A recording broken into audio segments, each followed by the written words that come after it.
اور اسکول میں بھی وہ اپنی غیر معمولی صلاحیتوں کی وجہ سے بہت جلدی دوسروں کی نظروں میں آ گیا تھا۔ اس بچے کو آپ کی خاص توجہ کی ضرورت ہے۔ عام بچوں کی نسبت ایسے بچے زیادہ حساس ہوتے ہیں۔ اگر آپ اس کی اچھی تربیت کرنے میں کامیاب ہو گئے تو یہ بچہ آپ کے اور آپ کے خاندان کے لیے ایک سرمایہ ہوگا، نہ صرف خاندان کے لیے بلکہ آپ کے ملک کے لیے بھی۔ سکندر عثمان اور ان کی بیوی اس غیر ملکی سائیکولوجسٹ کی باتیں بڑے فخری انداز میں سنتے رہے۔ اپنے دوسرے بچوں کے مقابلے میں وہ سالار کو زیادہ اہمیت دینے لگے تھے۔ وہ ان سب سے چہیتی اولاد تھا اور انہیں اس کی کامیابیوں پر فخر تھا۔ اسکول میں ایک ٹرم کے بعد اسے اگلی کلاس میں پروموٹ کر دیا گیا، دوسری ٹرم کے بعد اس سے اگلی کلاس میں، اور اس وقت پہلی بار سکندر عثمان کو کچھ تشویش ہونے لگی۔ وہ نہیں چاہتے تھے کہ سالار 8-10 سال کی عمر میں جونیئر یا سینئر کیمبرج کر لیتا، مگر جس رفتار سے وہ ایک کلاس سے دوسری کلاس میں جا رہا تھا یہی ہونا تھا۔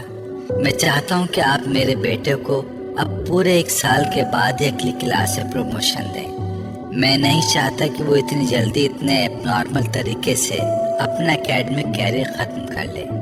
آپ اس کے سبجیکٹس اور ایکٹیویٹیز بڑھا دیں، مگر اسے نارمل طریقے سے ہی پروموٹ کریں۔ ان کے اصرار پر سالار کو دوبارہ 1 سال کے اندر ڈبل یا ٹرپل پروموشن نہیں دیا گیا۔ اس کے ٹیلنٹ کو اسپورٹس اور دوسری چیزوں کے ذریعے چینجلائز کیا جانے لگا۔ شطرنج، ٹینس، گولف اور میوزک، وہ 4 شعبے تھے جن میں اسے سب سے زیادہ دلچسپی تھی، مگر اس کا یہ مطلب نہیں تھا کہ وہ خود کو صرف ان 4 چیزوں تک ہی محدود رکھتا تھا۔ وہ اسکول میں ہونے والے تقریباً ہر گیم میں شریک ہوتا تھا۔ اگر کسی میں شریک نہیں ہوتا تھا تو اس کی وجہ صرف یہ ہوتی تھی کہ وہ گیم یا سپورٹ اسے زیادہ چیلنجنگ نہیں لگتا تھا۔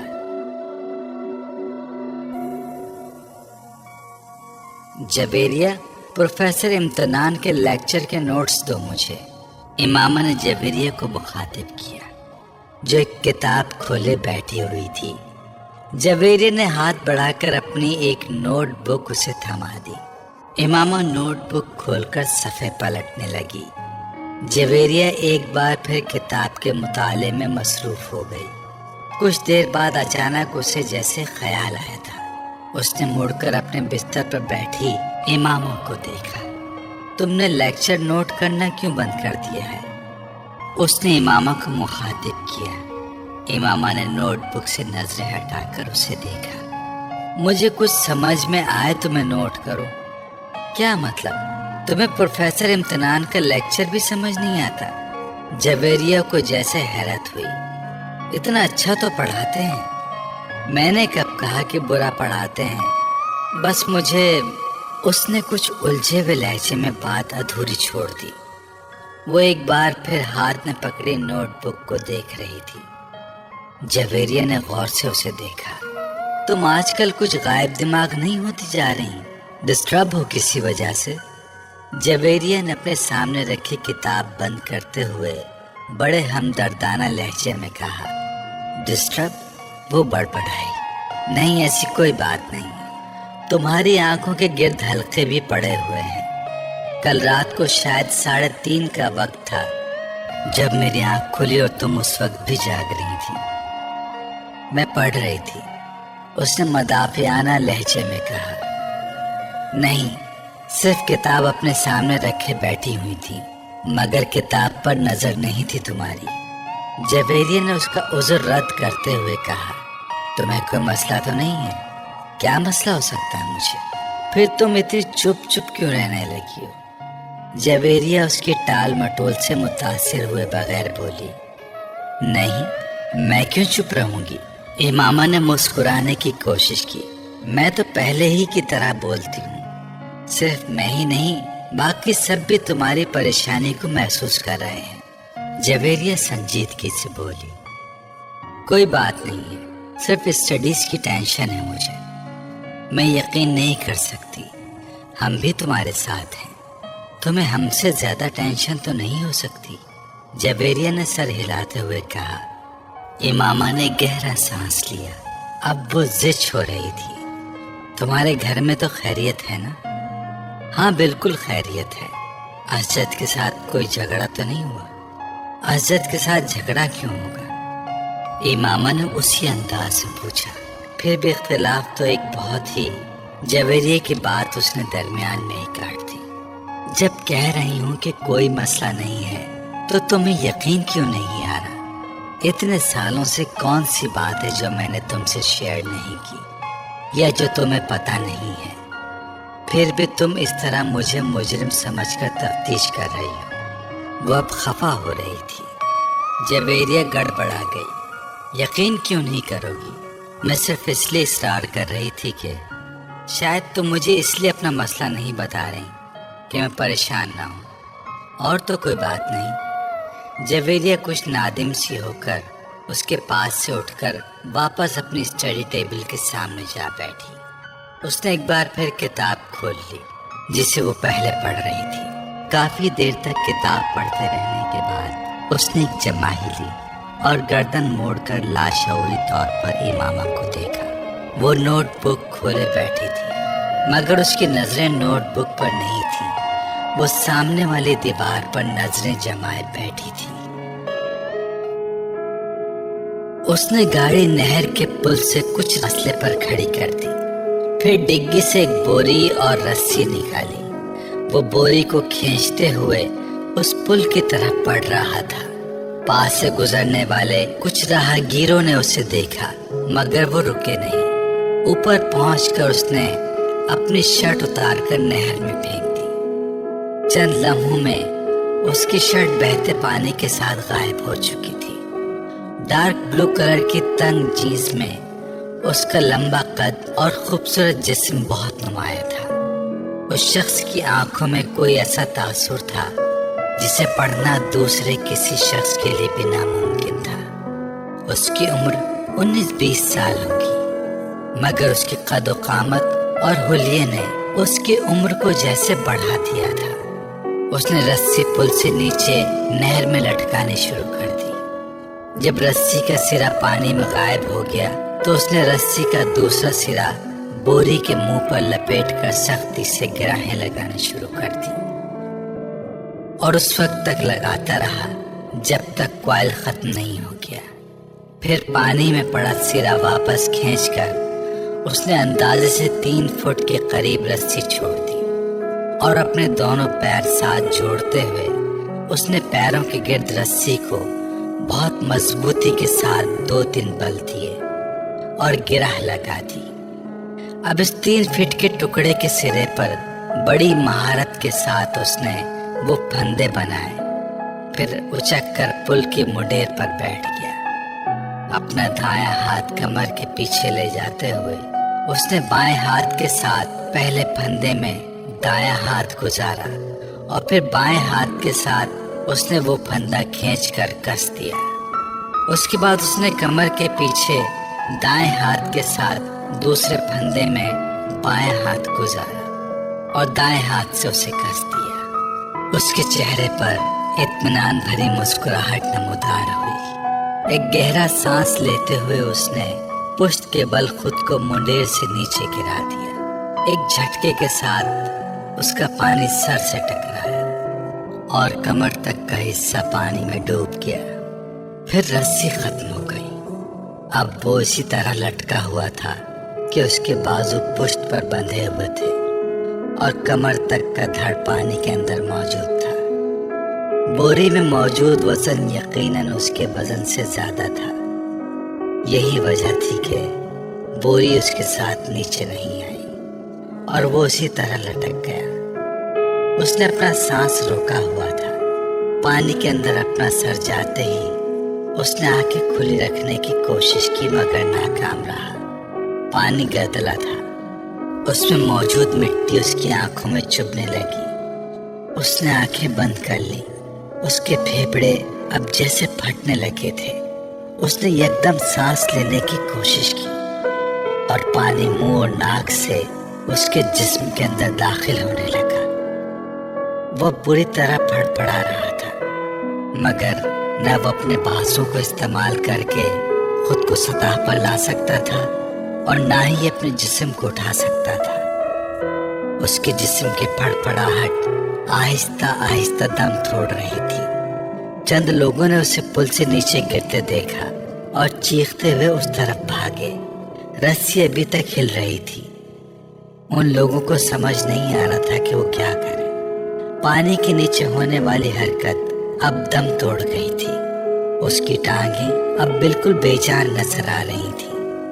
پل پر کھڑے لوگ خوف کے عالم میں اس بے جان وجود کو دیکھ رہے تھے۔ پل پر موجود ہجوم بڑھ رہا تھا۔ نیچے پانی میں موجود وہ وجود ابھی بھی ساکت تھا، صرف پانی اسے حرکت دے رہا تھا، کسی پینڈولم کی طرح، آگے پیچھے آگے پیچھے آگے پیچھے۔ امامہ جلدی سے تیار ہو جاؤ، رابعہ نے اپنی الماری سے اپنا ایک سوٹ نکال کر بیڈ پر پھینکتے ہوئے کہا۔ امامہ نے قدرے حیرانی سے اسے دیکھا۔ کس لیے تیار ہو جاؤں؟ بھائی شاپنگ کے لیے جا رہے ہیں، ساتھ چلو۔ رابعہ نے اسی تیز رفتاری کے ساتھ استری کا پلگ نکالتے ہوئے کہا۔ نہیں، مجھے کہیں نہیں جانا۔ اس نے ایک بار پھر اپنی آنکھوں پر اپنا بازو رکھتے ہوئے کہا۔ وہ اپنے بستر پر لیٹی ہوئی تھی۔ کیا مطلب ہے مجھے کہیں نہیں جانا؟ تم سے کون پوچھ رہا ہے؟ تمہیں بتا رہے ہیں، رابعہ نے اسی لہجے میں کہا۔ اور میں نے بتا دیا ہے کہ میں کہیں نہیں جا رہی، اس نے آنکھوں سے بازو ہٹائے بغیر کہا۔ زینب بھی چل رہی ہے ہمارے ساتھ، پورا گروپ جا رہا ہے، فلم بھی دیکھیں گے واپسی پر، رابعہ نے پورا پروگرام بتاتے ہوئے کہا۔ امامہ نے ایک لہجے کے لیے اپنی آنکھوں سے بازو ہٹا کر اسے دیکھا۔ زینب بھی جا رہی ہے؟ ہاں، زینب کو ہم راستے سے پک کریں گے۔ امامہ کسی سوچ میں ڈوب گئی۔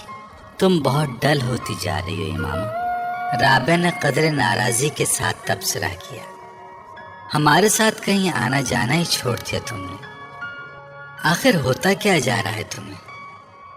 کچھ نہیں، بس میں آج کچھ تھکی ہوئی ہوں، اس لیے سونا چاہ رہی ہوں، امامہ نے بازو ہٹا کر اسے دیکھتے ہوئے کہا۔ تھوڑی دیر بعد جویریہ بھی اندر آ گئی اور وہ بھی اسے ساتھ چلنے کے لیے مجبور کرتی رہی، مگر امامہ کی زبان پر ایک ہی رٹ تھی، نہیں مجھے سونا ہے، میں بہت تھک گئی ہوں۔